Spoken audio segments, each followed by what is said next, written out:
Welcome to the Digital Amateur Television Experimenters Night. This is VK7HH, the club station of the Radio and Electronics Association of Southern Tasmania.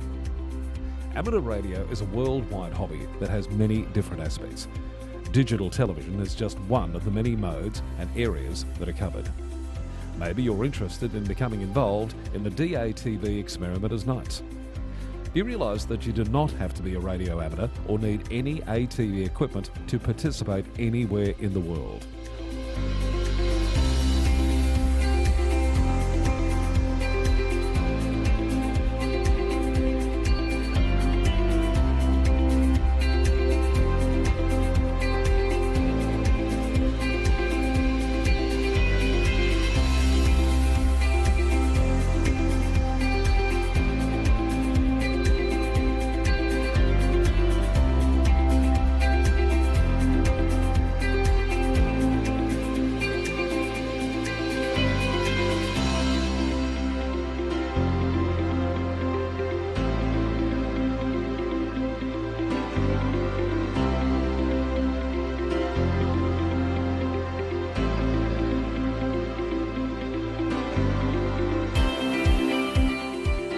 Also participate in the night by coming up to the Queen's Domain club rooms. Yes, right on top of the Queen's Domain in the heritage-listed Coast Wireless Station. You never know, we might get you in front of the camera or behind, doing one of the many roles during the night. We get underway with our program on a Wednesday night from 7:30 p.m. local time. We'll see you soon. This is VK7HH.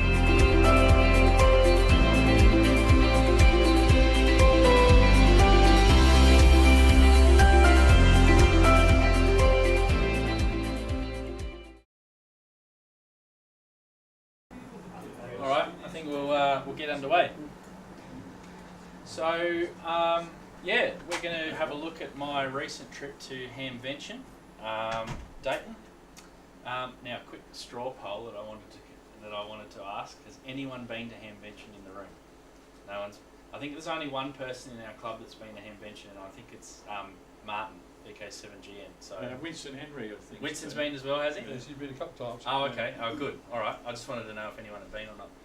So this year, the 2023 Hamventions, they have a theme every year. This year was innovation, so innovation in ham radio. So that's the logo of this year.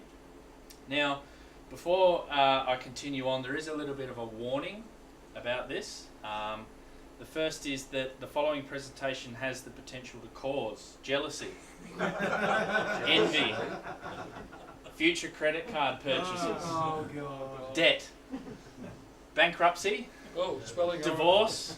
That's too weird.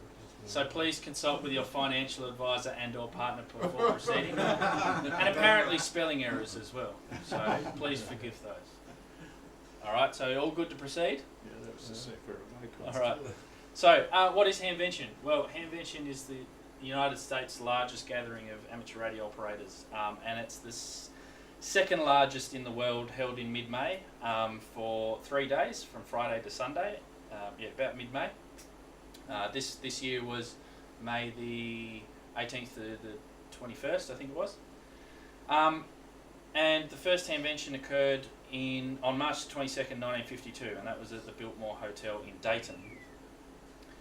A little bit of history. In around about 1950, John Willig, WACE, I think it's silent key now, he asked the current Amateur Radio Association who run Hamvention, the Dayton Amateur Radio Association, he asked them to sponsor a ham radio convention. He wanted something that people would go to, have a good time, there'd be speakers, prizes, etc.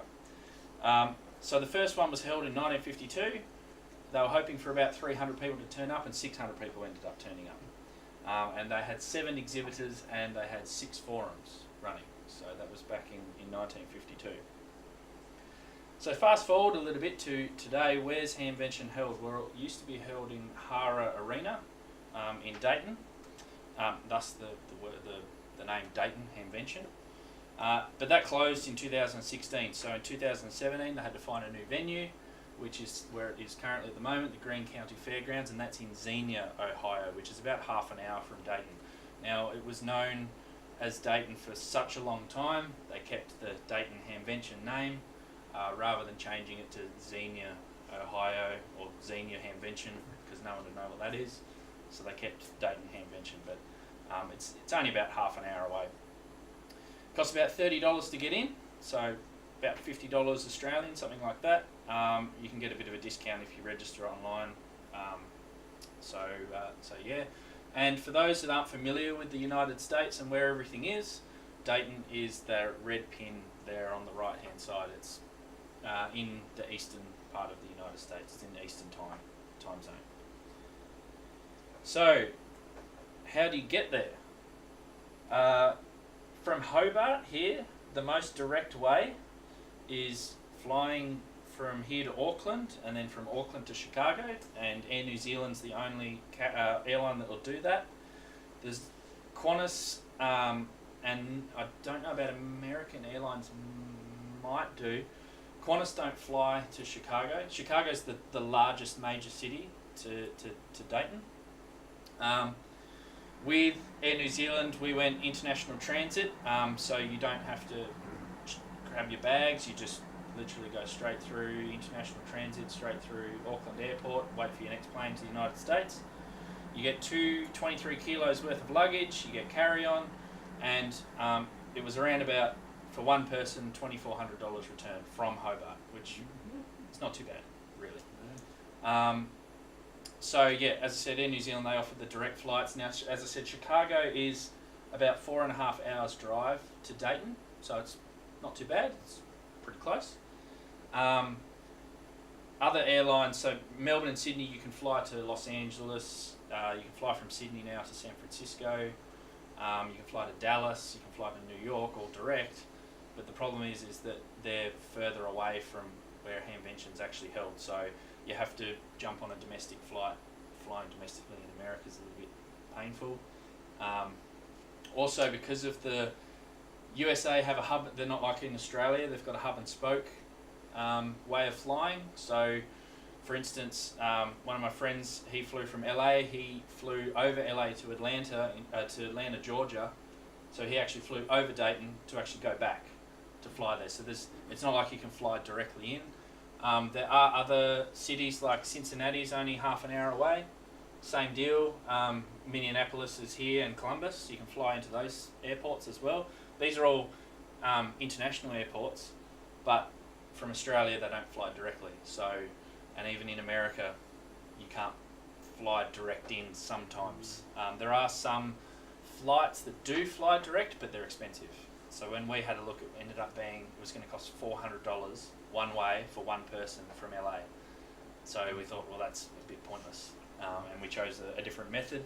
I actually didn't fly directly into Chicago. I flew into San Francisco, and we made a bit of a holiday, and we took the train from San Francisco to Chicago, which ended up being around about the same price.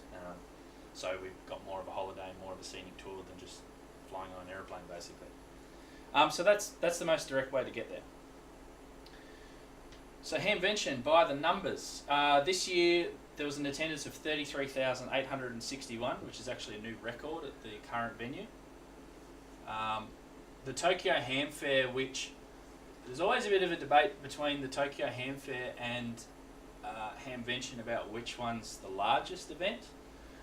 Tokyo Ham Fair last year had 35,000 people, but that was a bit on the low side because of COVID. I think in 2019 they had about estimated 41,000. It's not really.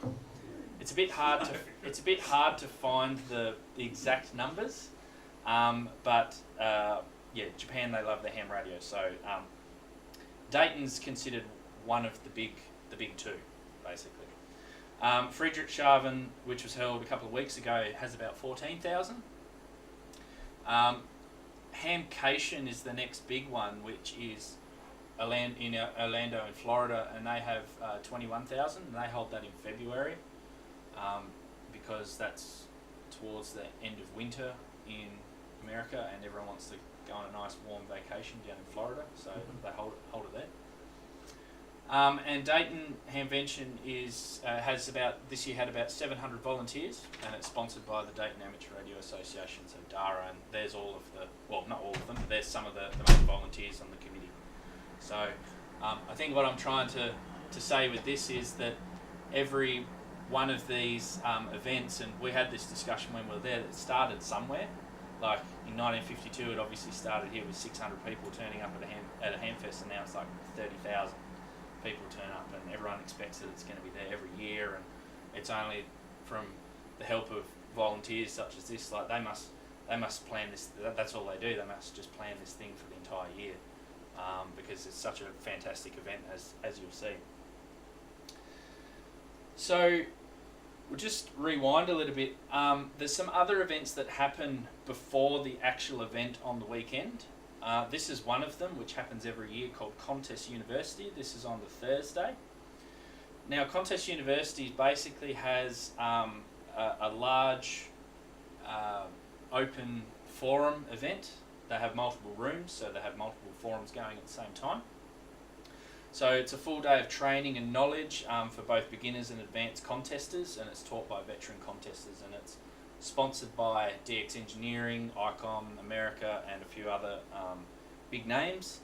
They have a buffet breakfast, a boxed lunch. You get a printed textbook, which I was going to bring and I forgot it tonight, with all of the notes of the presentation. So if you get to one forum but you don't get to another, you can still look up the notes.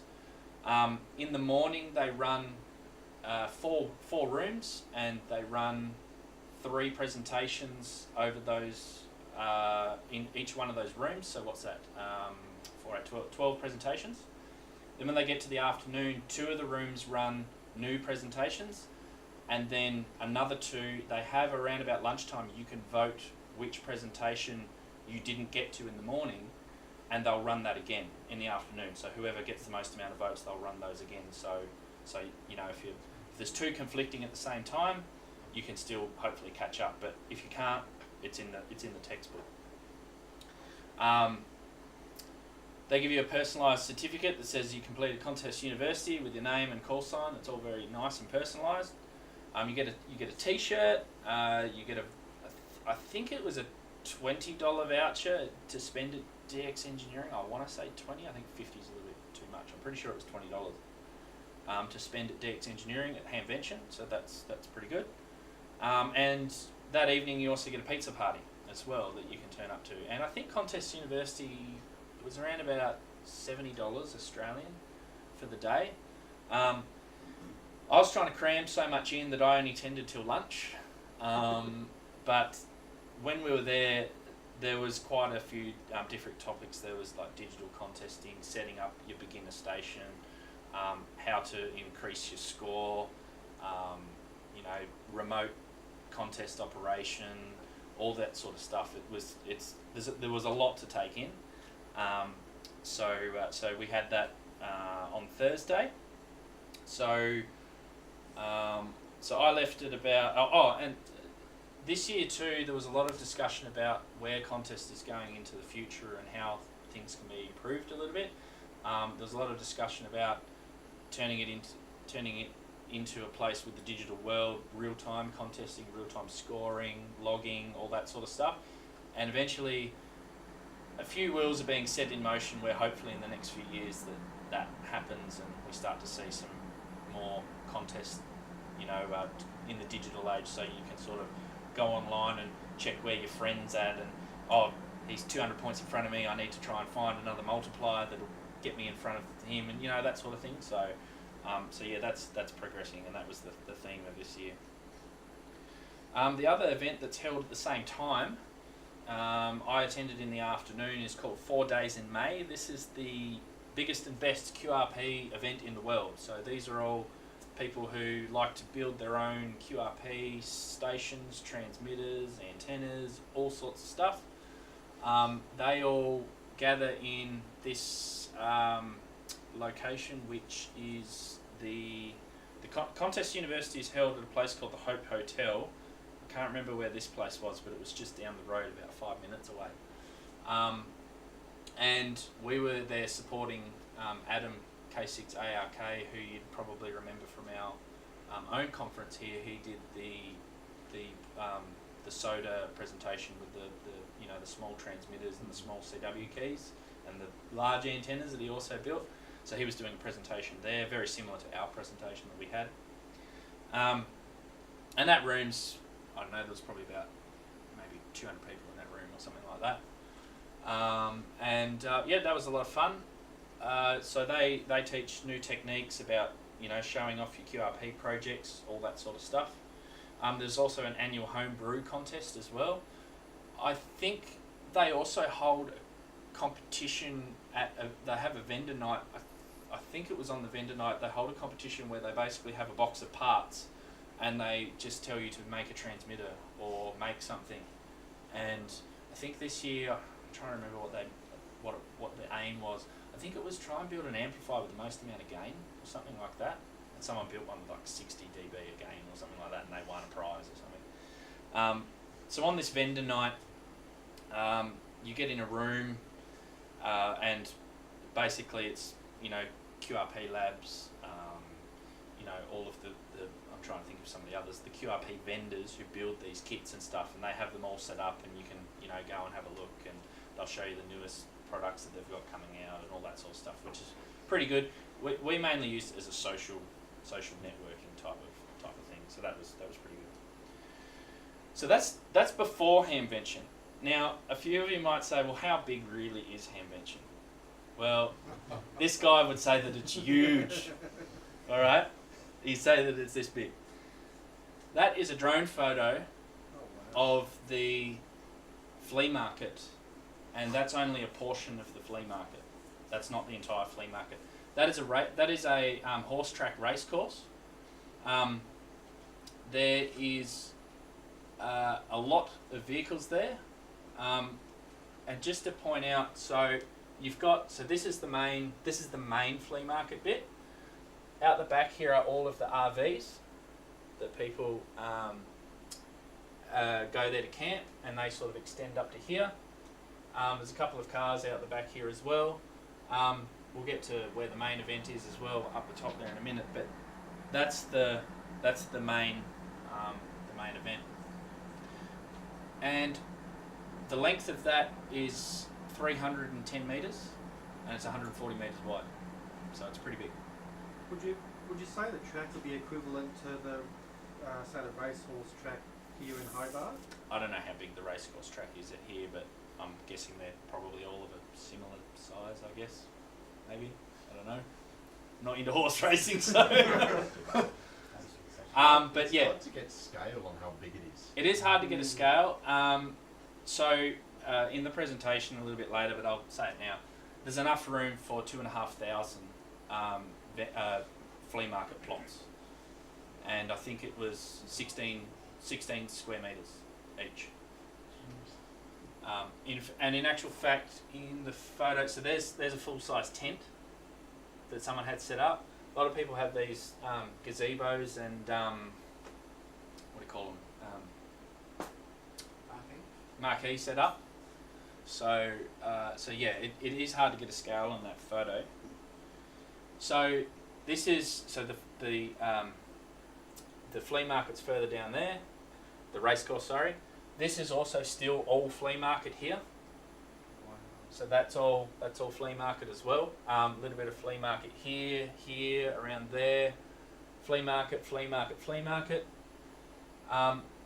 Here they have the main 3 buildings for the vendors, inside vendors. Another inside vendor, forum, and this is the main area in the middle here where everyone goes and congregates and has food and all that sort of stuff. When you say inside vendors, you mean the commercial operators? Yeah, yep. Yeah, so they have 2 options. You can purchase a flea market spot as a vendor, like a commercial vendor, which is cheaper outside obviously, or you can be inside as well. So most people who are just selling, gear, second-hand gear will go outside. But for instance, one company called Tower Electronics, they had an inside booth where they had antennas and, you know, some of the more flashy stuff. And then outside, out the back, they had a full tent which they had connectors and cables and everything else outside. So they kind of had two, but yeah, that's it's commercial basically inside. That's one of the car parks. So that's the car park so Hamvention's right up in the top there. So that's a car park there. This is the secondary car park, and there's another car park that's further, about I think 10 miles further down the road, which again is another field. And what they do is the old-fashioned, well, not the old-fashioned, but the classic American yellow school bus. They ferry you from the from that car park to the event and back. So it's like a shuttle going all the time. And when I'm saying buses, I'm talking like 50 buses. Like they're just going constantly. It's just There can't be a school bus in the States unless it's that design. Exactly. Yeah. So that kind of gives you a little bit of scale. I've drawn out there of the entire size of Hamvention. So the race course is obviously right up the end there and everything up there, and then obviously down to the car park here. And when you go to Xenia has a population of about 25,000 people. So there's more hams than the population of the town that it's held in. And when you're obviously not everyone goes into Xenia, they're in Dayton and scattered about.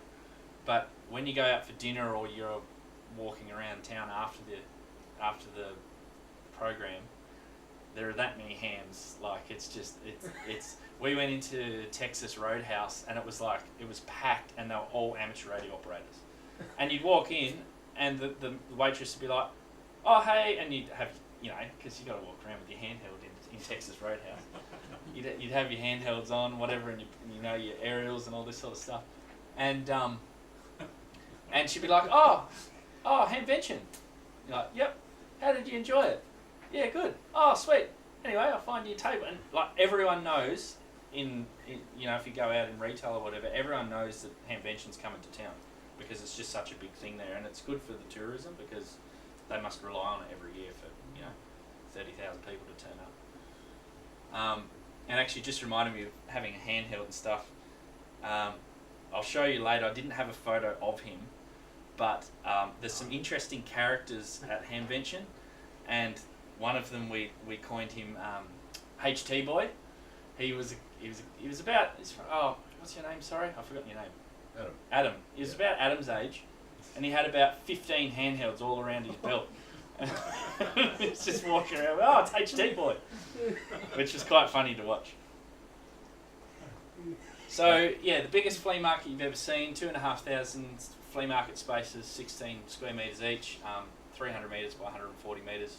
It's hard to. There's some video and some photos in here, but it's hard to get. You can't get the scale unless you're actually there. There's a photo that I just took down of one of the random plots. So that's in the middle, basically, of the race course. That's my first purchase, which was a repeater voter unit. So I found that actually on the Sunday.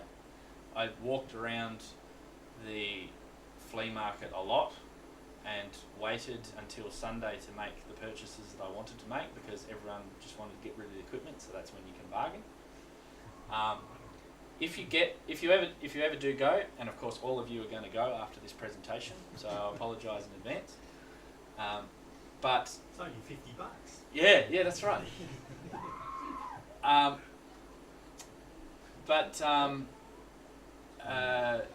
When you go to the flea market, if you go on Friday, because the show starts on Friday, make sure that you get there early. You get there to try and line up at the start of the line as close to the front as you can. And the first place you go is you go straight to the flea market, and you go up and down the aisles, and you just make a mental note of where everything is that you are interested in. If you need to buy it and you're happy with the price, you get it there and then, because otherwise it's going to go. Otherwise, if you're a bit like, not real sure, just wait till late. Go late Saturday and say, are you here tomorrow? And if they say yes, go back on Sunday. Because some people don't stick around to Sunday, because Sunday's kind of a bit half day, and they start packing up about lunchtime. So that's about the time you want to be. You get the better deals on Sunday, do you? Yeah, if they're still there. If they're still there. And Well, I bought everything on Sunday. So, and I probably saved myself about $500 off of the amount of stuff that I bought if I had bought it on Saturday for the full price. And I mean, you can bargain. You can say to them, "Hey, will you take this?" But generally, they won't, because they know that they can. What are the hold it. supplies like? Have they got bulk quantities of things, or is it ones and twos? Well, for radios, for people who are selling radios, they'll just have like 1 or 2 radios that they're trying to sell. But then you'll go to some pop-up stalls that'll have like, everything in this box for $1, and you'll sift through and there'll be like 50p or 259 connectors or something like that. So they'll have, some places will have a lot of stuff, and like you go there and there'd be speaker microphones for handhelds, and there'd be like 20 Kenwood speaker handhelds, in there, that sort of stuff. But yeah, so the top right hand corner photo there is a photo of Tower Electronics with all the connectors. So they've got all the prices on there, and you basically pick up your little bucket and load your bucket up, and you say to the lady, I've got these, and she just looks in there. They've got no idea what the price is, and they say, yeah, it's about $50 or whatever. And you've probably got about $100 worth of connectors in there. And they've got the antennas and everything at the back. Obviously some things you can't bring back with you, so the bottom right hand corner was a pile of repeater stuff and duplexes, which I couldn't bring back, but you see all sorts of stuff. There was a photo, I didn't take a photo of it, but there is a photo out there of a bird dummy load, which is about, I don't know, it was about this wide by about that tall. It had good to 5 kilowatts continuous on it. It was like $200 or something they were selling it for. There was a guy walking around with one of those Bunnings trolleys, the green trolleys, and he had two 11 gig dishes in the back. And I said to him, "Oh, what are you going to use those for?" And he's like, "Oh, I want to get on 10 gigs." I'm like, "Oh, cool." So he's just walking around with those. So there was a lot of, I know we're a microwavey type of club. There was a lot of microwave stuff. There was a lot of bird watt meters as well. There's one guy that had an entire table, probably, I don't know, about as from that wall to that wall long, of just all bird watt meters. So he had the glass with all of the slugs behind. So you'd go in and you'd walk up to the start of his table. He'd have all of the watt meters with the different models, the birds. And then once you bought your watt meter, you'd look and see, oh, I need that slug for that frequency, and he'd pull the slugs out, and you'd have a bird watt meter, and he had all of these other bits, connectors, all sorts of stuff. Winston thought he couldn't get stuff back too, until he discovered freight forwarding.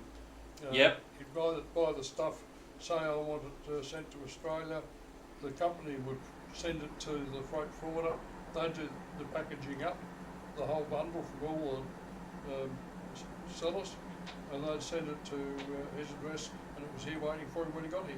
Yep. Yeah, we obviously we had. I packed with one suitcase, so I had 22 kilos with me. When I went over there, I had one more allocation, so we bought just a cheap suitcase for about $60 from Walmart and brought that back. So that was our next allocation. I travelled with my partner, so she also had 23 kilos as well. We didn't utilise that. She bought some radio gear too. We didn't utilise that, but if you ever do go over there and you bring the XYL with you and you travel with Air New Zealand and you have that allocation, then make use of it. Do we see another licensee down the line then? Not anytime soon. So there's a couple of photos of down looking, I think this is looking down one side and that's looking back up towards the other. Good weather. Oh, we had fantastic weather. So the Friday, which is the day this was taken, it was probably about 28 degrees outside, and it was hot outside, like we were getting sunburnt. Saturday morning we got there and it was raining in the morning, but when I say rain, it cleared up like literally at 9 o'clock, and it was perfect sunshine for the rest of the day. When it does rain, and it has been known to rain every single Hamvention except for this one, this all gets muddy out there and it gets quite interesting. You'll see some photos of, there's a lot of these scooters. Out the front of Hamvention you can hire a scooter for those who have mobility issues. And I mean, I shouldn't really say it, but it's quite funny to watch them get bogged in the mud. There's also some people that they probably should pass a driving test before they actually get on those things, because we saw probably about 2 or 3 people stack it, because it's not all level ground. They're riding on the wrong side of the track. Wrong side of the track, and like even when you go to America as well too, because everyone drives on the right hand side of the road, they all decide to walk on the right hand side of the street as well. So I'm walking on the right hand side of the street straight through people, because I'm just like, well, I'm from another country that we walk on the left, so I don't know, which is rather funny. So inside there's space for 450 vendors.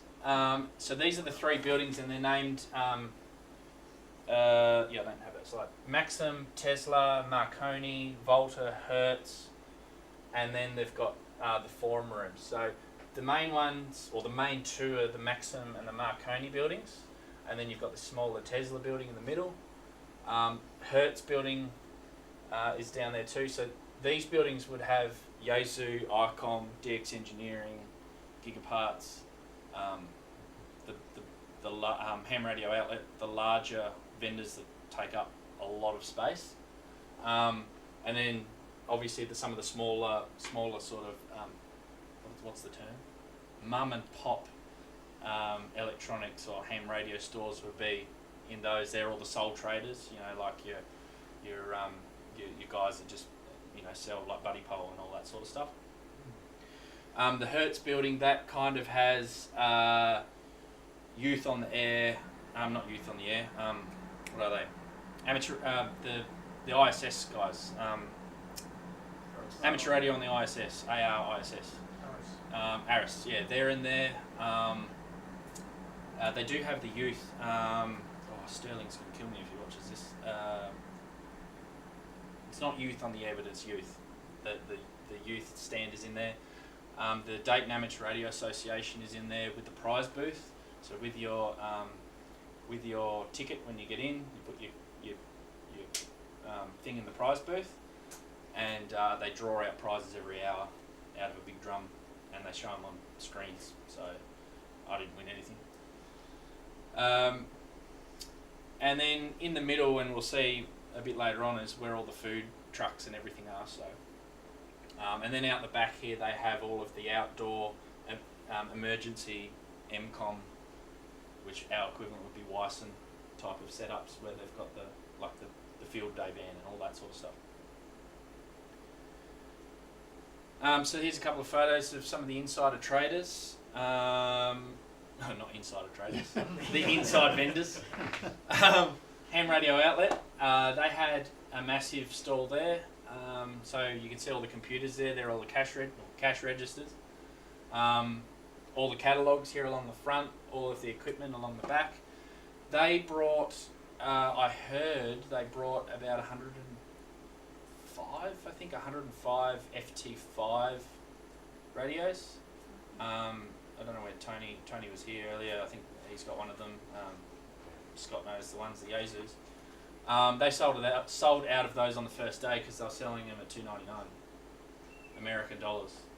Those radios are about 630 Australian, so it's about 250 Australian dollars off. So they were going cheap, and we suspect it's because Yaesu are going to release a new radio in August when Tokyo Ham Fair comes. They wouldn't tell us that, but I think that's what they would do. They also sold out of all the FTM 500s, which was the new Yaesu mobile radio as well. They sold out of those on the first day. We went on, because we heard rumours that the lowest price, they sold some of the last FT5s for I think it was $260 I heard. I don't know if that's true or not.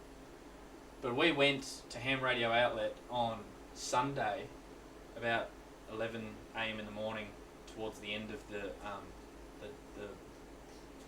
show, and we said, look, we know that you were doing the handhelds for $2.99. Was that only here? And they're like, yes, it's a Hamvention special. And we said, okay, have you got any more in stock? they said, well, we don't have any in stock here, but we've got some in our stores around the country, because they've got about 8-9 stores around the country. And we said, would you honour the price? And they said, yep, it's a Hamvention special. If you're here and you order it, we'll get it shipped out to you. And I said, cool, I'm going back to Chicago. I'm going to be there for about 4 days. They looked on the computer, yep, we've got some in the Milwaukee store. So they posted it out on the Monday at Hamvention. It arrived at Tuesday at the hotel the next day. So it was pretty good. And normally I wouldn't buy that radio, but I bought it because it was heavily discounted. Dayton Fever. And there's the DX Engineering booth as well, and they had heaps of showroomy type stuff, and all the products stuck on screwed to the wall, and shirts and merch and all sorts of stuff. DX Engineering is huge. It's massive. They also hold the forums. So, as I said, 4 rooms. So they had 50, I think I counted 53 forum topics over 3 days. So there they all are on a timetable. Some of the forum topics, they were all, varied. Parks on the air, high altitude ballooning, contesting, VHF, UHF contesting. They had microwaves, the ARRL, talking about youth, system fusion, software defined radios, SOTA, what else is on there? DX forums, amateur radio on the ISS, the future vision, what's new in amateur radio, ham radio deluxe, fast scan amateur television, what else is interesting to us? HF digital voice, lightning and grounding. So I only got the chance to go to one forum, and this was the YouTubers forum that we held, which is, if you've ever watched Ham Nation before, this was actually Ham Nation from Dayton, Ohio, from Hamvention, sorry. So I would have loved to have attended more forums, but you don't have time to see everything and to do everything. So yeah. When do you get the information of what's on? So they publish all of the schedule on the Hamvention website, hamvention.org, and they usually put that out, I think, at least a month to a month and a half before the event. They also have a website where they have every single vendor who is attending, and they also have every single flea market vendor as well who's bought a plot. So you can view all that, and they update it up to a few days before. The idea would be to print it off, laminate it, go over it with a whiteboard marker, and work out what you can get to and what you can't. That's exactly what I did. Yeah. I went and printed it out, and I said, I want to see this one, this one, this one, this one, this one. And then I knew that after the first day, I went back, I saw them, and then I looked at my list and went, okay, I need to go and see these guys on Saturday. Scrub them off, and then I know what I've got to see on Sunday. A lot of that got thrown out the window though, because you just get a bit overwhelmed. But yeah, that's ideally what you would do. Food. So this photo does not. I didn't take much photos. So these photos were sort of picked from random places and from other people that I knew took photos. This is obviously not at lunchtime. It's pretty much, if you were to go to the Hobart show, it's like that, but bigger. You've just got all slushies and pizza and fries and all this sort of stuff. And it's just all in the middle there, and at lunchtime it's just bedlam.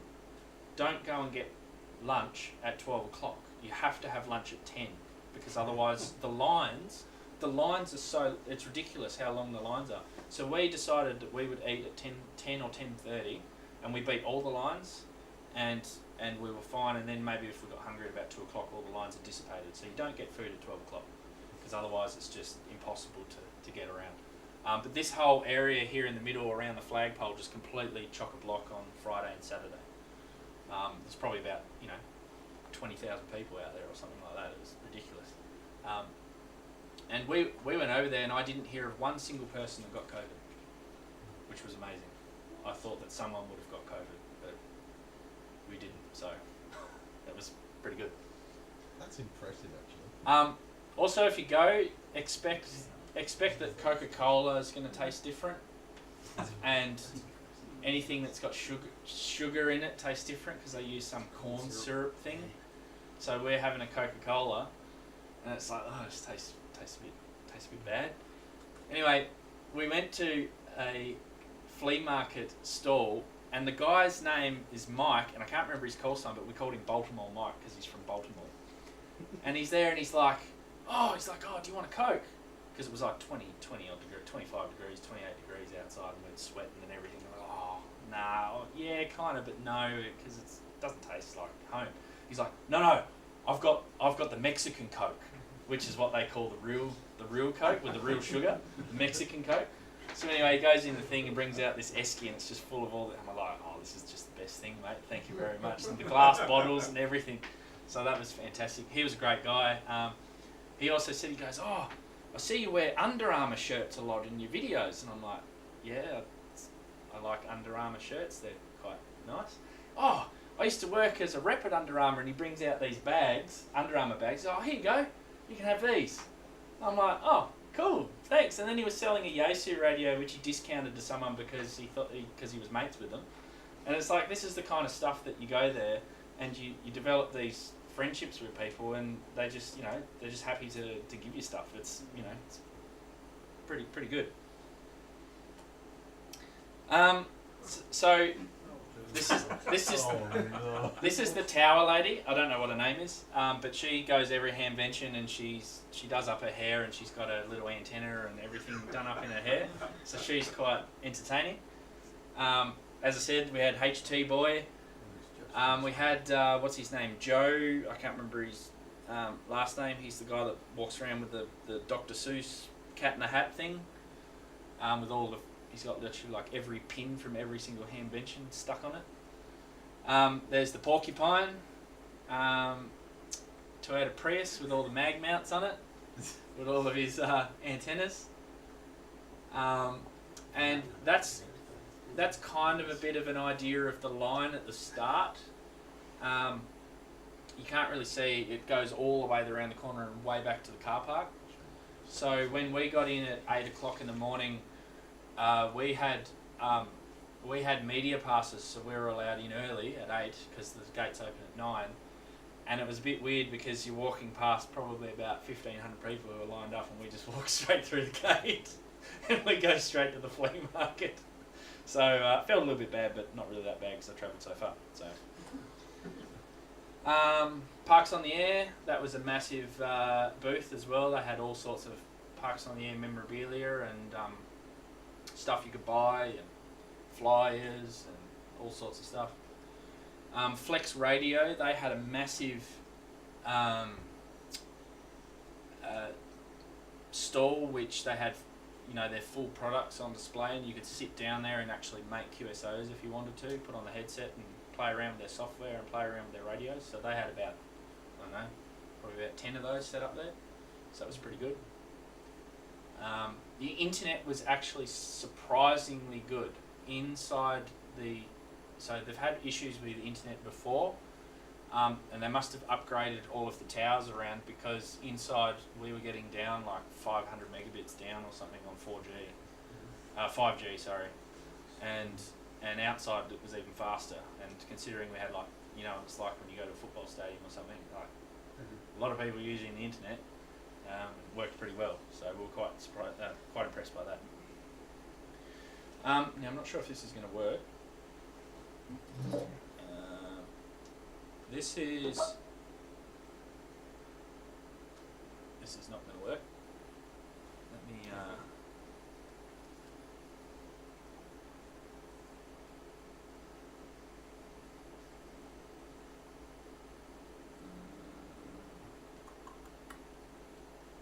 For some reason that's loaded it in as a picture rather than my video that I had there.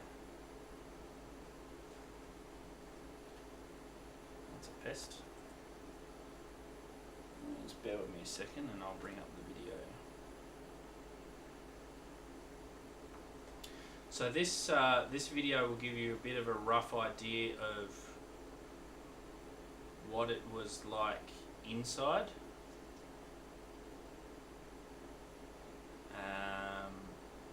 So I did a few live streams while I was there. Oh yeah, here we go. Yeah. Cool.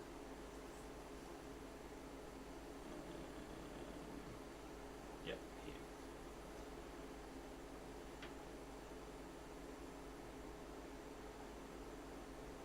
It's not some type of no.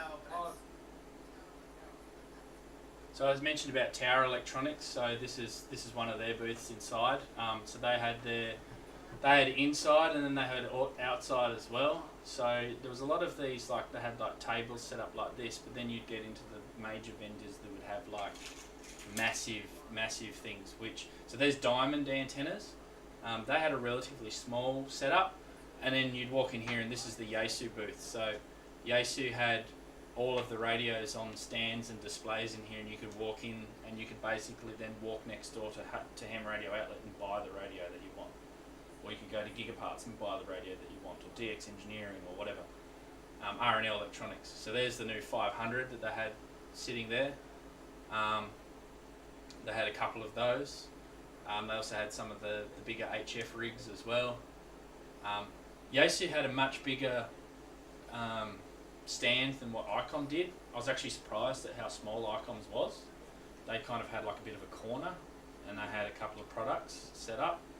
They still had all of their radios set up, but it was nowhere near as big as Yaesu's. Yaesu's was actually one of the biggest. They had their repeaters there, their mobile radios that they still currently have at the moment. Skip ahead a little bit. We had a look at the 500 a little bit. There's the FTDX10. And then they had the 710, or was that the 710? No, it's the DX10. And then they had, obviously they had them set up on screens, and then they had some of the real high-end Yaesus on the other side as well. So very much a showroomy type of style. You could go in there, play with them, get the brochures, and then go and spend your money. So that was pretty good. The old 891 and some of the older radios as well. So they were, I was pretty impressed actually with what Yaesu had. They had a lot more than what some did. So I haven't seen radios that big before. sorry. I haven't seen radios that big before. Yeah, they're the big high end ones. This is West Mountain Radio. So they were on one side and Ham Radio Outlet was on the other side. So if I go back just a step, so there's Ham Radio Outlet there. So they sort of had all of their stuff all on that right hand side, and West Mountain Radio with their rig runners and stuff. And these sheds, like, they're pretty big. You know, they can to hold 400 odd vendors with all of this stuff. It takes quite a bit of room. Just skipping through. So these are some of the smaller stuff that you'd get. So like these guys here, these guys had a kit which these are actually the Ham Radio Workbench guys. If you've ever listened to them, they had these common mode current kits. So these were basically you put in line of your coax or whatever, and they would measure common mode current. So that was pretty good. I wish I actually had asked them for one. I know Vince who we're talking to, so maybe I should see if I can get him to send me one. So that was good. Then we had small random shop places. I don't know who they were. They also had pause it. They also had their it's like a massage place, so you can actually go and get a foot massage because it's you're standing every day. So they had remedial massage places as well. Imagine those poor people having to give people foot massages. Yep. Sweating all day. They had this lovely lady. She didn't really want to talk to us, but I don't know what they were selling. Something to do with masts or antenna Small one anyway. antenna masting. So yeah. What else do we have? This is just one shed, and we haven't even got around 10-20% of the shed. Some more just random stands. That's a Hamvention shed. Trying to find where the here we go. So this is the ARRL. So this is Steve Goodgame. He's doing the youth stuff in schools. He's a former teacher, and he takes ham radio to schools and doesn't take ham radio to schools. He gets teachers to come in to learn about ham radio so that he can get them to put it into the curriculum. So that's what he's doing at the moment. And then obviously the ARRL goes all the way around there. So they've got testing here, so you can test whether your radios are compliant or not with the FCC rules. They've got books that you can buy from them. They're all of their learning materials. That's the college scholarships program that they run there for hams. The DXCC and the QSL cards. They had, what else? They have the membership, the store, everything that you can think of was there. They've got a full. They have field days, or they have a field day, which is, I think it was last week. No, the same weekend as our winter field day. So it's their summer field day. So they have all the merch, because they do merch runs every year for field day, and it's a massive thing. The books, all that sort of stuff. I think we see Flex here in a minute. So there's the Flex stand. So Flex had all of their setups going on there. Here we run into Josh. Josh just talks for a little bit. This is Bengali keys. So, Kyle, get out of the way. There we go. All of the Morse code keys. So, Vibraplex and Bengali are the two main ones. So they've got them all set up here, and you walk in the building, and all you can hear is just just everyone calling CQ. ICOM, we're here in the corner. Actually, first of all, get out of the way, mate. Lido, they make mounts for your car for remote heads and everything. So you can go and get the proper head for whatever mobile radio you're mounting, and you can stick it in your cup holder or on your vent, or bolt it to your chair. They've got every single mount that you could ever think of. This is the Icon booth. So they were showing off the 905 out the top, and it was mounted up on the railing there.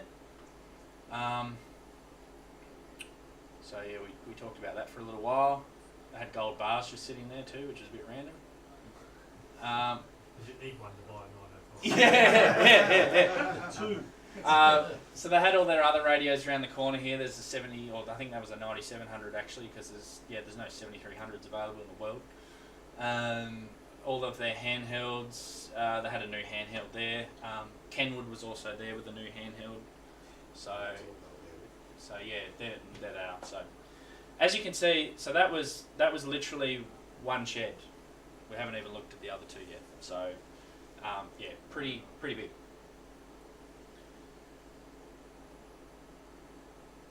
Okay, let's go back here.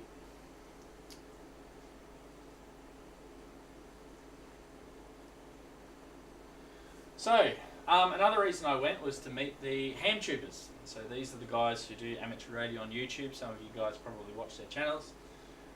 So this is, I think when we were there, we said that this is the largest gathering that they've ever had of ham radio YouTubers in one place.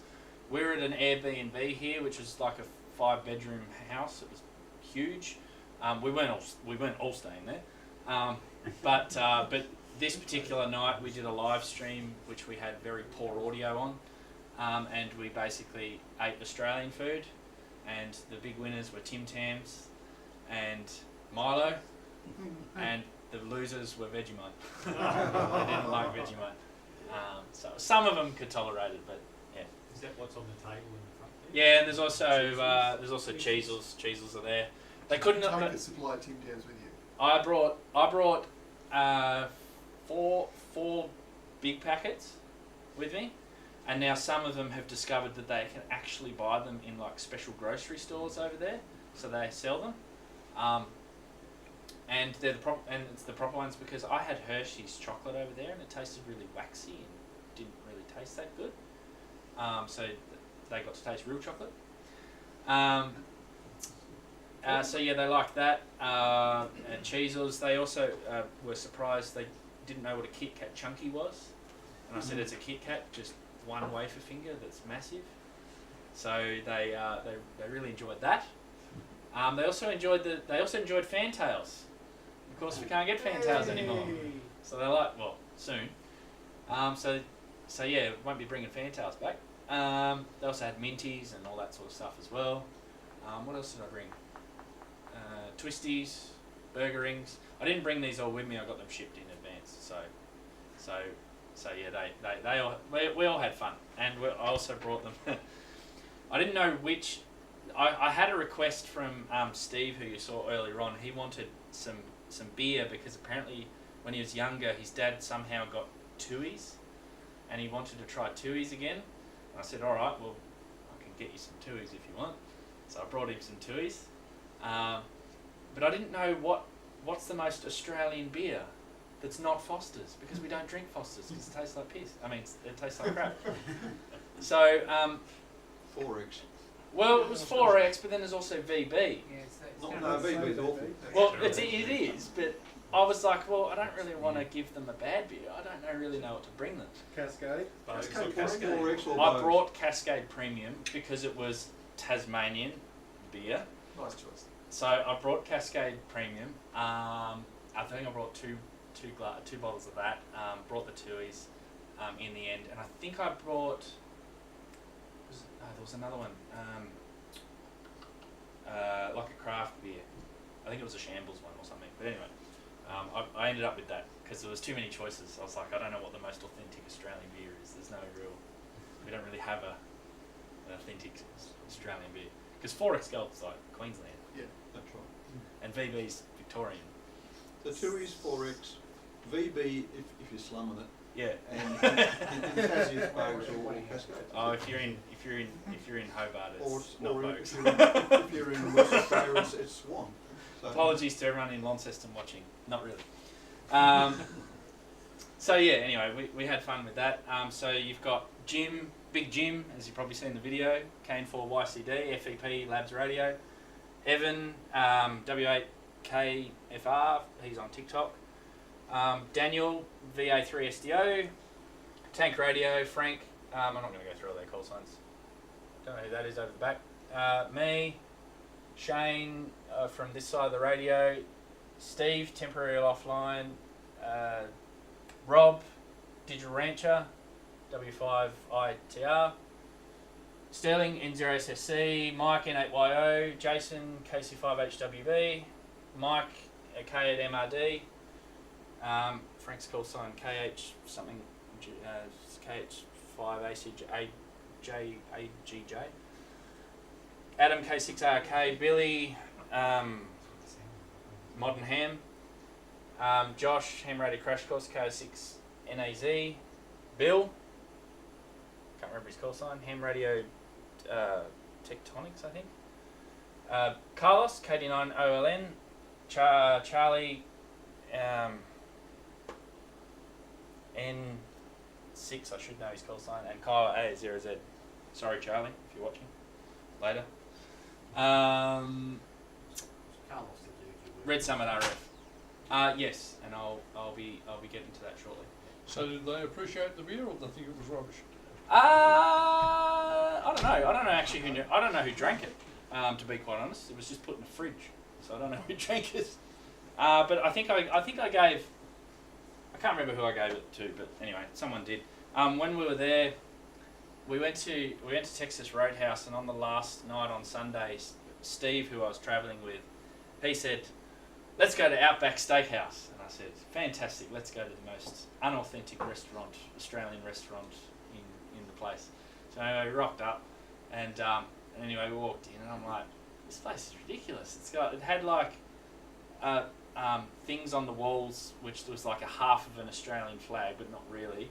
They were playing American sport. They had like a picture of a kangaroo, and that was about it. We sat down at the thing, and I'm looking at the menu, and it's like Tasmanian chili fries. I'm like, that doesn't exist. And then like Gold Coast chicken burger, or not chicken burger, chicken sandwich. I'm like, they've just literally put Australian names at the start of everything and just called it authentic. And the waitress comes round, and she's like, "May I take your order?" And I'm like, "Yeah." And she was really nice. And I'm like, and Steve's like, "Oh, my friend's here from Tasmania." He didn't say Australia, he said Tasmania. And she's like, real Aussie, and he's bringing you to Outback Steakhouse. I'm like, "Yeah, I'm the most authentic thing in your restaurant." and she goes, she says, "I agree with you 100%. I said, "I'm sure the food's great." I said, "But nothing in here is Australian at all." And anyway, we saw Foster's on the menu, and Steve's like, "Oh, I need to try this." And I'm like, "All right, well, good luck." So anyway, we got it, and it was in one of those large cans, like the big cans. And it's got founded in Australia, made in the USA, written or brewed in the USA, written in the back. And anyway, we drank it, and I was drinking it, and I was drinking it, I'm like this. And then you start eating food, and you drink it with food, and you're like, "Ugh, this is no good at all." So yeah, still tastes the same even over there. So Steve was fantastic. He drove me, because he lives in Wisconsin. He was driving down. He drove through Chicago, picked us up, drove us all the way down to Hamvention, and drove us all the way back, which was great. Originally, he was supposed to not go to Hamvention because his daughter's graduation was booked on the same weekend, and he was actually going to drive down, pick us up, drive us all the way to Hamvention, drop us off on the Wednesday, and then head all the way back on the Thursday. But it turned out that they'd actually made a mistake, and his daughter's graduation wasn't on that weekend, so he was able to come, which was great. It was great to catch up. And Steve's a fantastic guy. This is Jason from Ham Radio 2.0, KST5HWB. Jason's from Texas. Really nice guy. Fantastic. What with all of these guys, what you see is actually what you get, basically. Really nice guys, and there's some of the other guys here on the right hand side from that you probably know as well. Chuck's in there, KK6USY, and the Smoking Ape as well. So he's in there too. So there's some more photos. So we got some more photos there. So this was at the vendor night. There's Josh, and there's the Fosters. And as you can see, I was really looking forward to drinking that. And look at and he poured it like a soft drink. Like, look at the head on that thing. Right. So one of the highlights of Hamvention was meeting this guy for the first time, Carlos KD9OLN. Now Carlos, he has a YouTube channel called Life at Terminal Velocity. He jumps out of aeroplanes. He's a professional skydive instructor, and he's now training to become a instructor's instructor. He discovered amateur radio, and he decided that he would jump out of planes with a radio. Now he does it with a handheld, but he also does it on HF as well. He used to jump out with an IC706, strapped to himself. He'd trail out a 20-metre NFED, whatever, while he's got his parachute on, and he calls CQ, and he works stations up there. And he did several jumps over the top of Hamvention, and I was able to work him. Short QSOs. And you get a Yep. poison. And he jumped out this time with a 705. The stuff he does is he's absolutely crazy. But yeah, it's one of those things in amateur radio that you just wouldn't see anywhere else. He just like, to find someone to jump out of a plane. I think if I go next, and then if I go, will that play? So what's the call sign like then? The call sign? Portable free fall? Parachute mobile. Parachute mobile. On CW? Let me find. He did a jump, and the highlight was being able to work him parachute mobile. Now I didn't use my Australian call sign while I was over there. I used my US call sign instead. And there is video in a live stream of me on the ground working him. But this is him jumping out of the plane.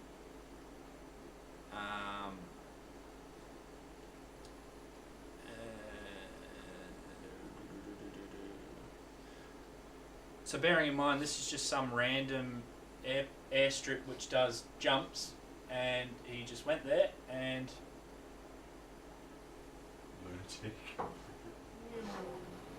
he's waiting for all of these people that are probably packing himself, and he's sitting in the back going, just hurry up and jump out because I want to jump out. So anyway, he jumps out of the plane, deploys the parachute.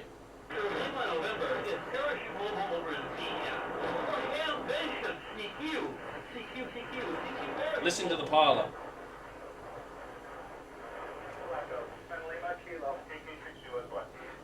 Of course, it's all on FM, so everyone's.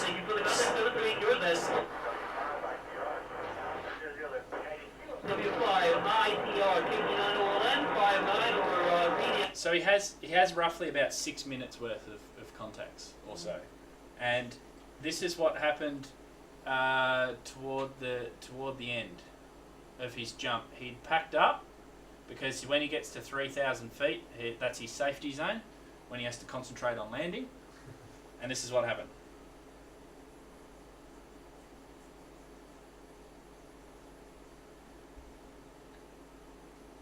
Everybody for the contact. I will be making more jumps. Keep an eye out for announcement. I will catch you guys down the log. I will be doing QSL cards at the ICOM booth at the end of the day. ICOM booth at the end of the day for your QSL cards. 7-3.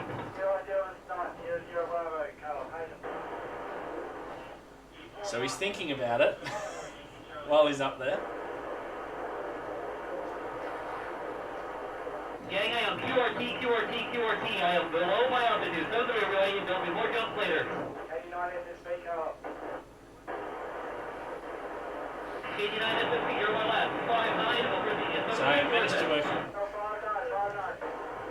the very last contact, because I didn't know that he'd be jumping again, and so I got a QSL card. He went to the Icon booth afterwards, after every jump, and he had a pile of QSL cards, and he hand wrote QSL cards for everyone that he worked, which was great. And like if you're on the ground, I can only imagine what it was like up there. If you watch his full video, you'll hear, but it was just, people were just piling on. There must have been about 50 to 100 people just trying to get him. And he didn't really advertise it that much either. He then also on Sunday did a special jump for some of the youth on the air. So what they did was they got about, I think it was probably about 30 kids, and they were all lined up, and they had someone with a ground station with a mic, and he did a special jump for them, and they went all through, and they all managed to make a contact with him. So that was fantastic. So that was one of the highlights. Now, post Hamvention. So near in Dayton there is the National Air Force Museum, and this is free to go to. If you ever go, make sure that you go here, but if you do, book out an entire day, because we only went for 2 hours after Hamvention, and we were just stuffed because we were just so tired. We didn't get to see half of it. This is the size of it. If you can imagine a Bunnings, that's a Bunnings. Half of that's a Bunnings, half of that's a Bunnings. So there's probably about what, 2, 4, 6, 7, 7.5 Bunnings worth of space. A new unit of measurements, is it? Yep. Probably about 7 million Baofengs. So they've got some old aircraft there, sort of like World War I, World War II type stuff. Very American, the first shot fired from an aeroplane. And also the first machine gun fired from an aeroplane.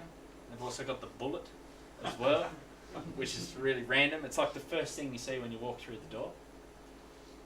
This is a drone.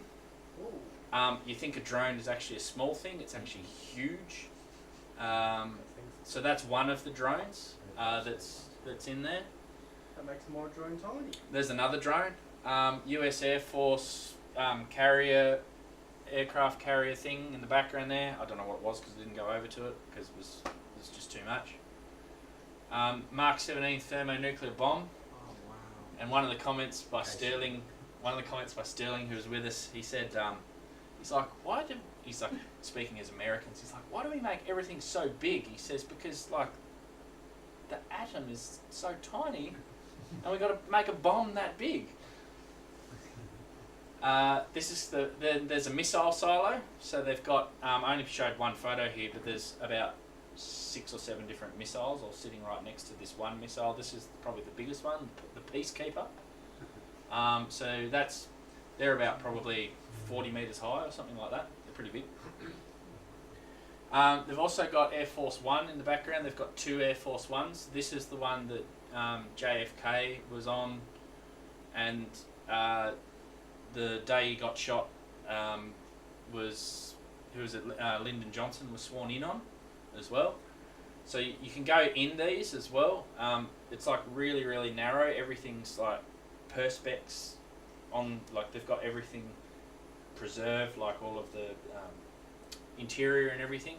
And you're walking through the thing like this, so you have to be a certain width and a certain height as well to fit in there. They had a lot of radio stuff in there, which was pretty cool. So they had the full comms set and oscilloscopes and all sorts of stuff in there, you know, from the whatever the vintage was. That particular aircraft was used all the way up to Clinton, and then the current aircraft that they use now was commissioned by George W. Bush. So they're the 747s. So this is a 717, I think, slightly older. Pretty heavily modified. The real old Air Force One is like pretty budget in comparison. They had Apollo's 15's capsule. What do you call it? Command module, service module, command module. So this orbited the moon, and it's actually pretty cool. You go right up to it, and you can see all the burn marks and everything. This one you can't get in, but I think there's one near Cape Canaveral or somewhere where you can actually get in to the module, which is pretty cool. They had a full-size defence support early warning satellite there, so that was pretty big. So yeah, it's amazing actually how big a satellite is when you're standing right next to it. They had a C-130 in there, and Air Force One's in the background. So yeah, I've got lots and lots of different photos, but these were the main highlights, and then we had to leave because we were just tired. And they've also got a space shuttle simulator. Like you can go inside it. It's a full-size mock-up. It's not an actual space shuttle, but it's a full-size mock-up, so you can go inside that. You can also like do simulators and land the space shuttle as well, which is pretty cool. They had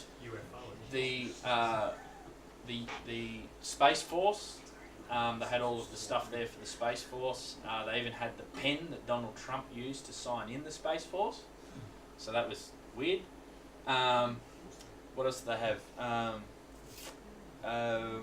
They had an F-22, full-size F-22 in there. They had some real random like vehicles in there, like it's like a McLaren F1.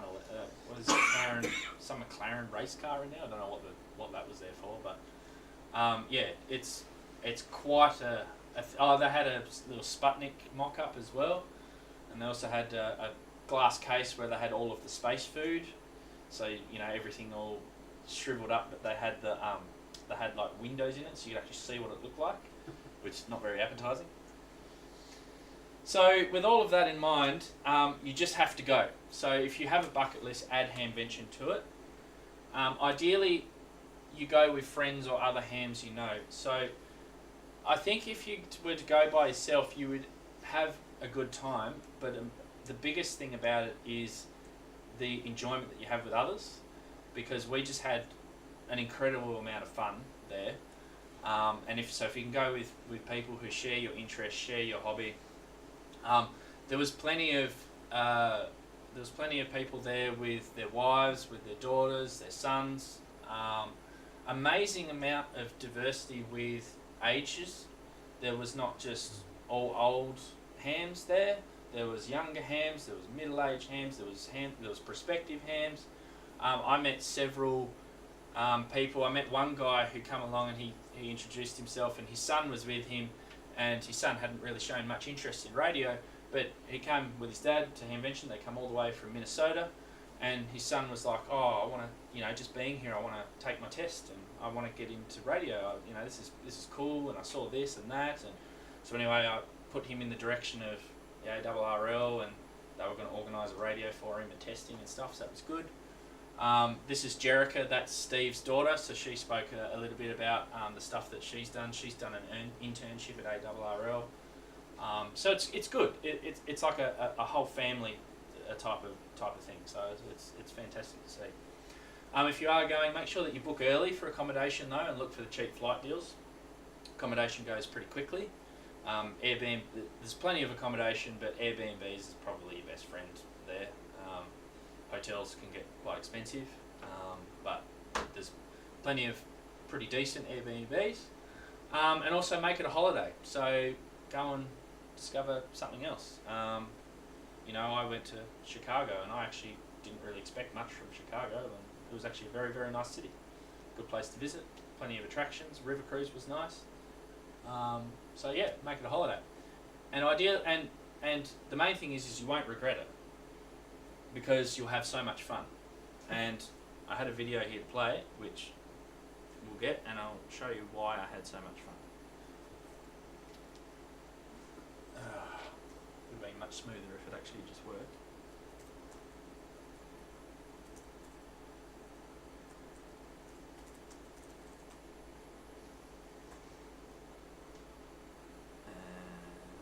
This one.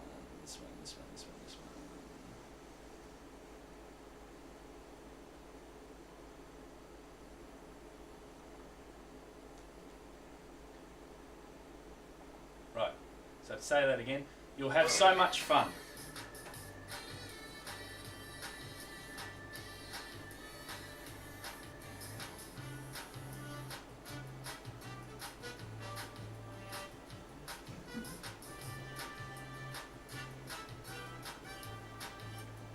They were my bouncers, by the way.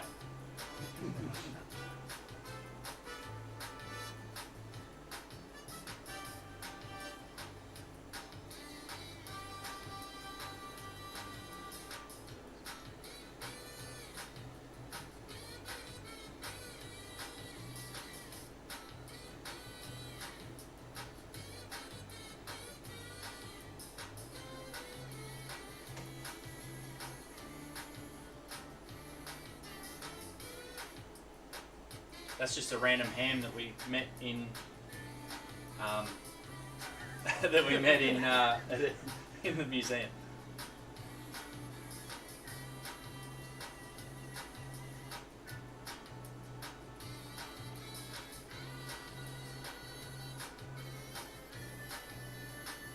That's the CEO of ARRL, David.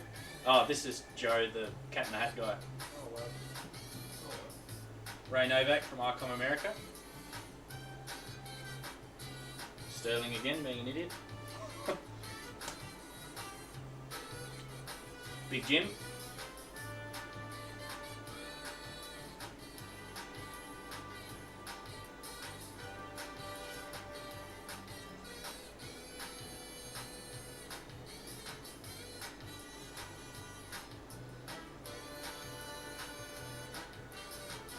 John Cruck from Yesu.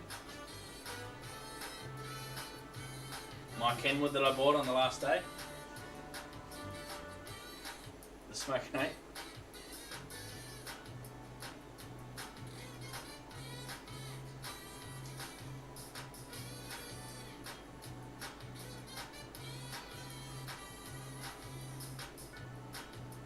from Random Ham. James, Ham Radio Venture Guy. Mike.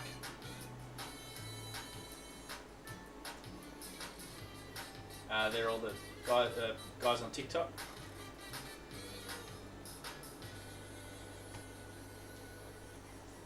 So yeah, you'll have a pile of fun.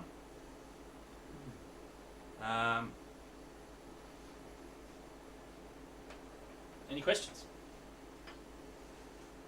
There was one video that I'd seen, Big Jim was trying to get I think it was a Yaesu radio at some point, and Ham Radio outlet had sold out, and I think there was another outlet that sold out. Did he end up getting that radio? Yes.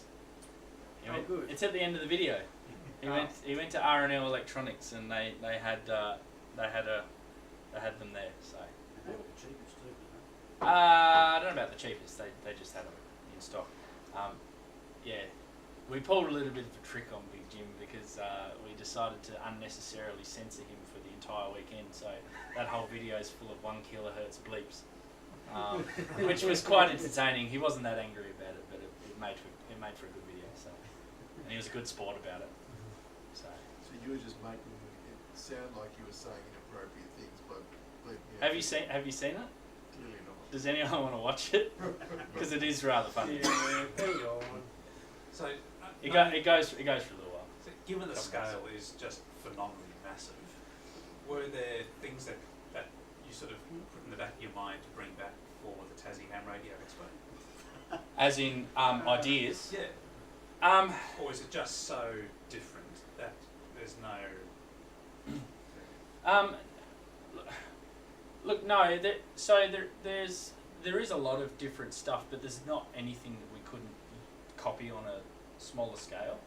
Yeah. So the thing too about Hamvention is that when you go there, there's no real there's no sense of competition.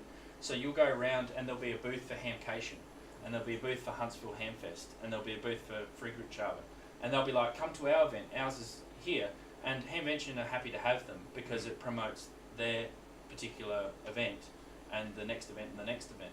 So so I don't think they're worried about people using their ideas or anything like that. I think that here in VK we could definitely do something that's not obviously at that scale but scaled down, but there's a lot of stuff that we could take from there and use it. Like, you know, running forums at the same time as a flea market at the same time as there's vendors in the thing. The biggest issue that we have in Australia is that we don't have the vendor support. We've got ICOM Australia, who are fantastic. We've got no Yaesu, because Yaesu don't have a Australian distributor. Kenwood aren't here anymore. So without the support of those guys, it's hard to do something like that. Yeah. The retailers, and to be quite frank, Strictly Ham don't do Hamfest. Andrews Communications don't do Hamfest because they just don't, and they've made the decision not to do that. So you go to hold a Hamfest and you want to see the newest and latest and greatest and buy the radios because you're there, and you can't because they don't want to do it. So until someone actually steps up and decides they want to do that, I think that it's very difficult for us to replicate exactly what they've done. But there are some things that we can do, definitely. Yeah. It's not your kind of you walk up and there's old stuff that you just don't really want to buy, or boat anchor stuff.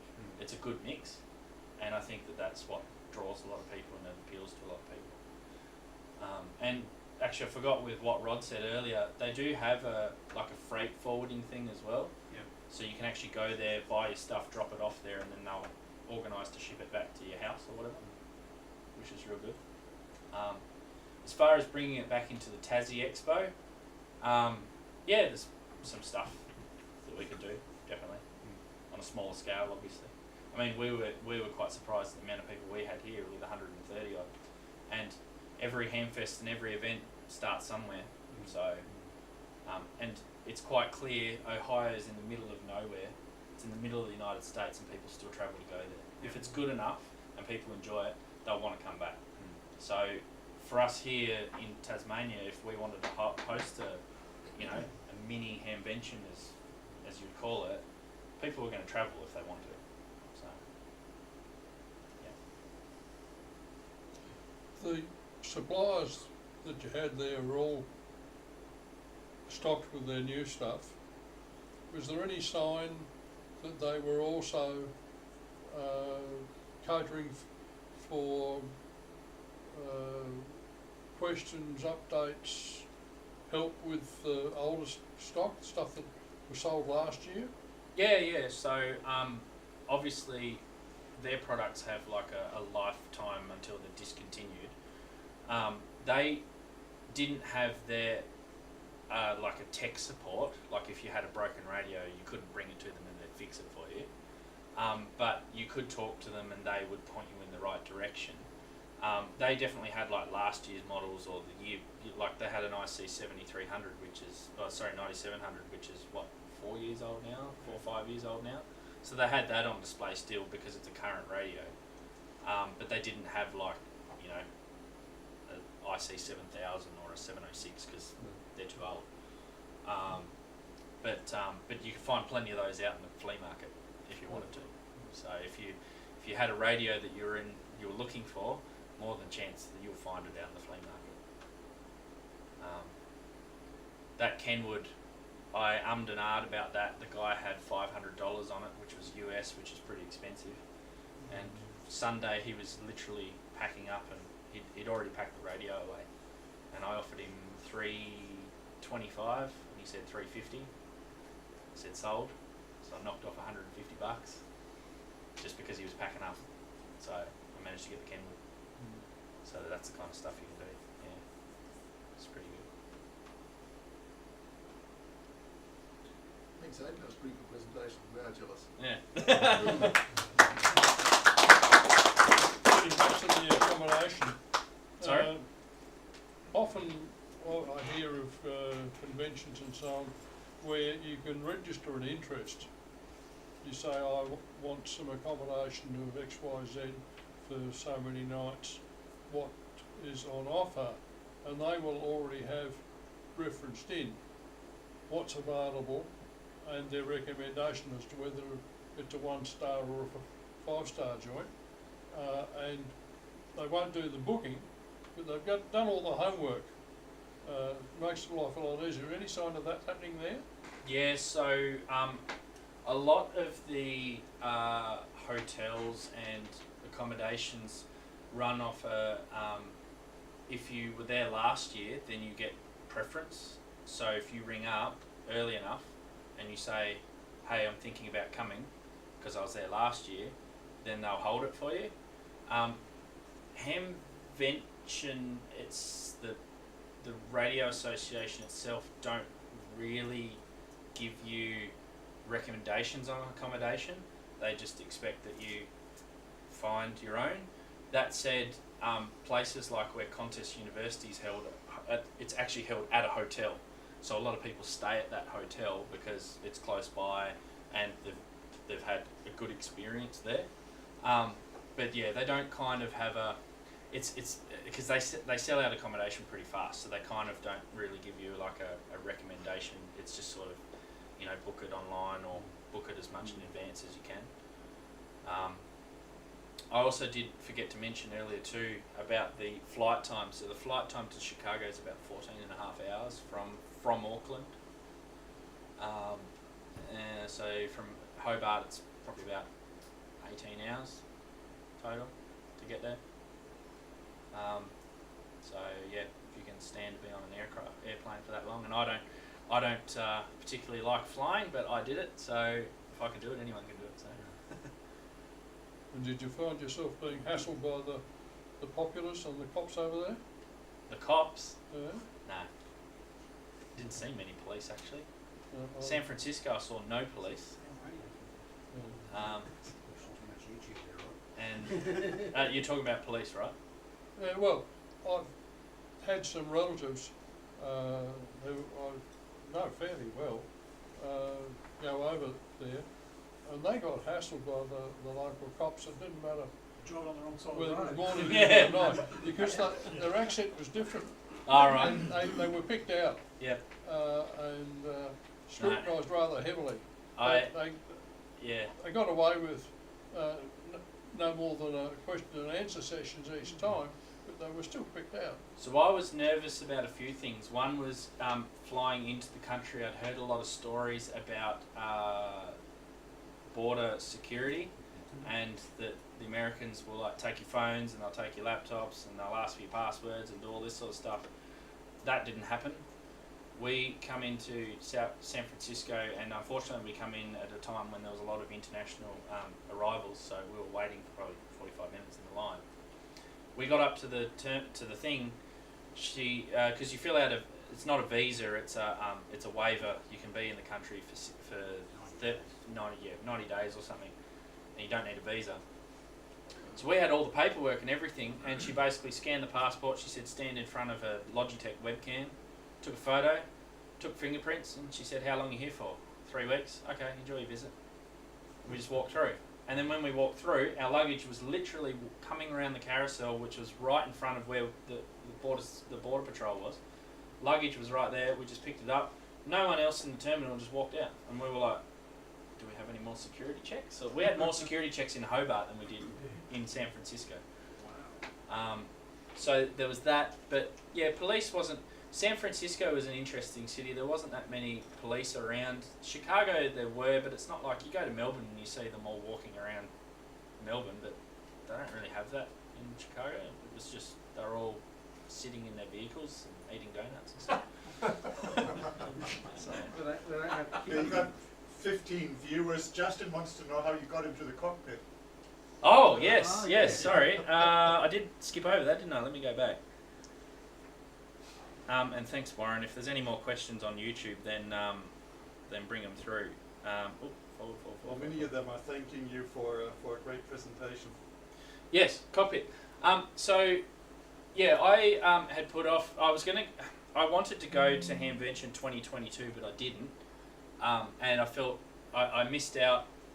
I felt a lot, and then I didn't really feel too bad because 2022 was a bit of a super spreader event. So that wasn't too bad. But I thought, no, if I'll try and see if I can go for 2023. And it got to about February, and my partner said to me, she's like, you're going to have to make a decision. If you're going to go, you're going to have to go. And I knew that if I booked the tickets, I wouldn't say no because it was a massive waste of money if I didn't go because of the flying thing. So anyway, I was like, okay. This is literally you not wanting to fly in a plane. Yes. Putting off.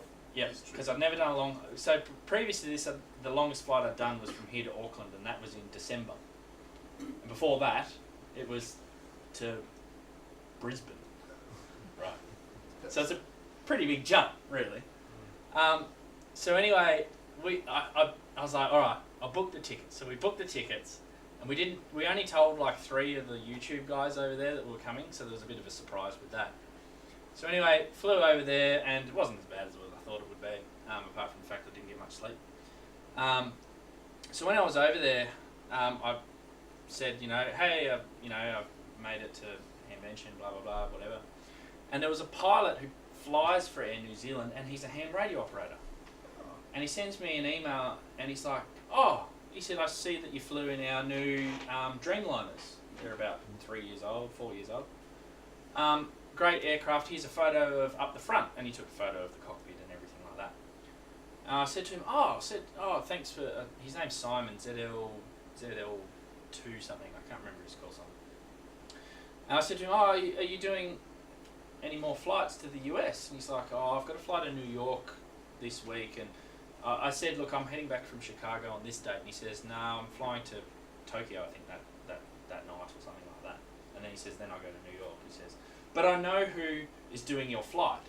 So what I'll do is, he said, I can't guarantee anything, but I'll ask him if he's got some time. So anyway, I said, okay, no worries, and didn't really think much about it. I'm sitting in Chicago airport, and we're probably about 45 minutes to boarding, and then I hear this page over there, page my name. I'm like, oh.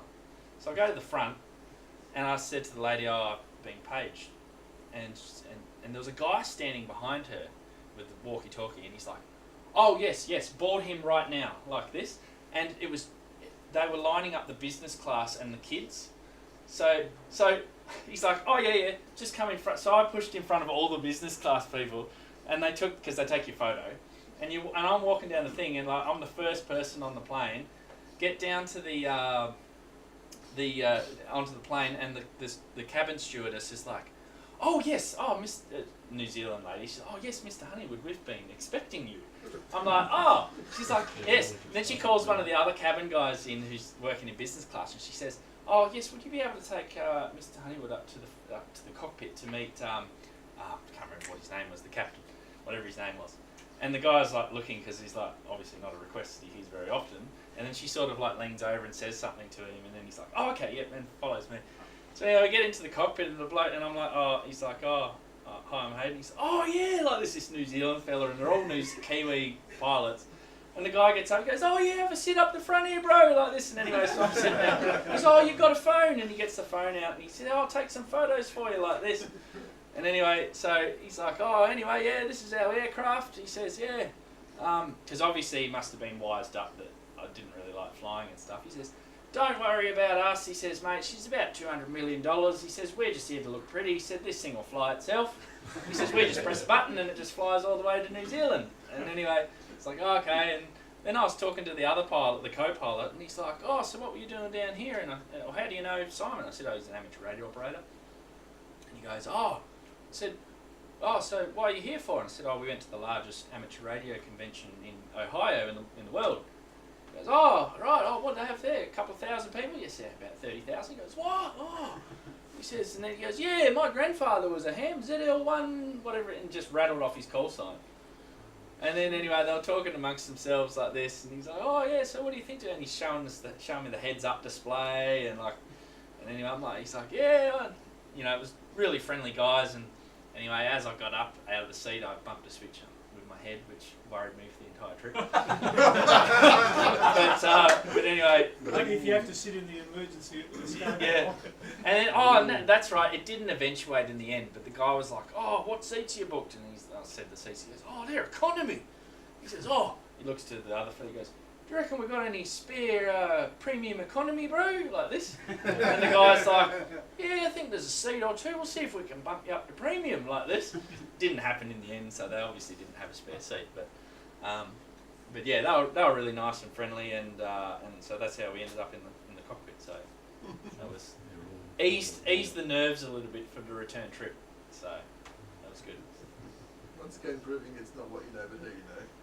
Yeah, well, apparently, some aircraft, Air New Zealand's one, I think Virgin is the other one. They do have programs for nervous flyers, and one of them is that you can actually meet the pilot, not necessarily sit in the cockpit, but obviously when they're on the ground, there's no security issues, because once they're up in the air, you can't go in and out of the cockpit. Obviously, when you're on the ground, it's not really a security issue, so that's why they could do it before they had time, so they'd already done all their checks and stuff. But yeah, some aircraft will do it, others won't, and it all depends on how busy the captain is and how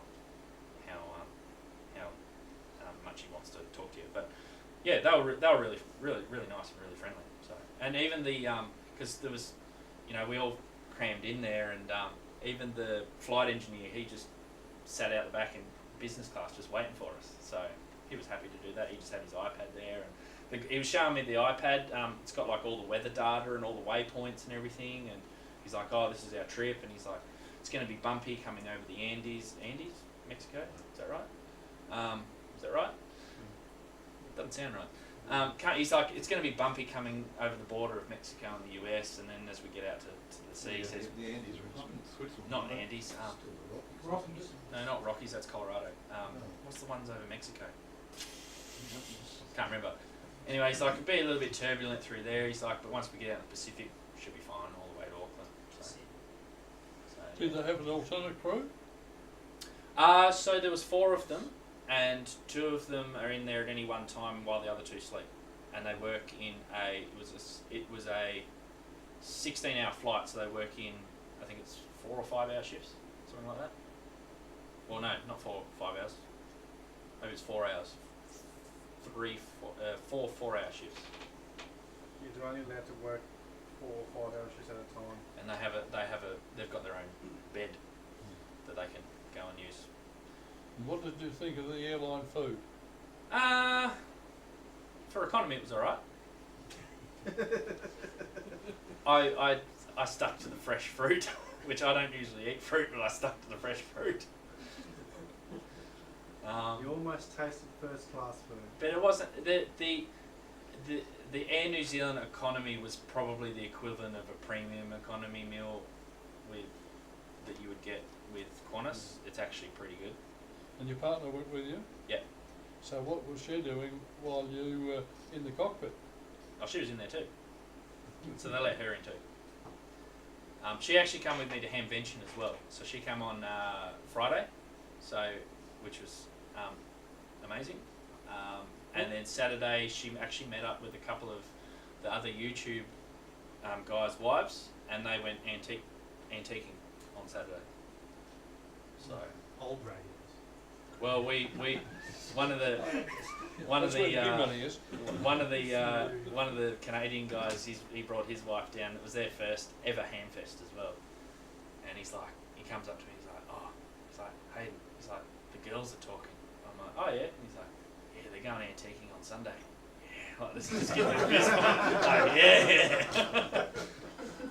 So yeah, that was good fun. No other questions online? No more questions online? So, yeah. If you can make it, then definitely do it. Because it's a whole lot of fun.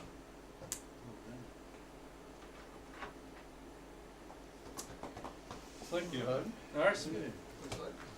And if you get a chance, watch the, what's the time? Yeah, it's 9 o'clock. If you get the chance, watch the Big Jim Gets a Radio at Hamvention video. It's pretty funny. You get a laugh out of it, that's for sure. Well, yeah, well,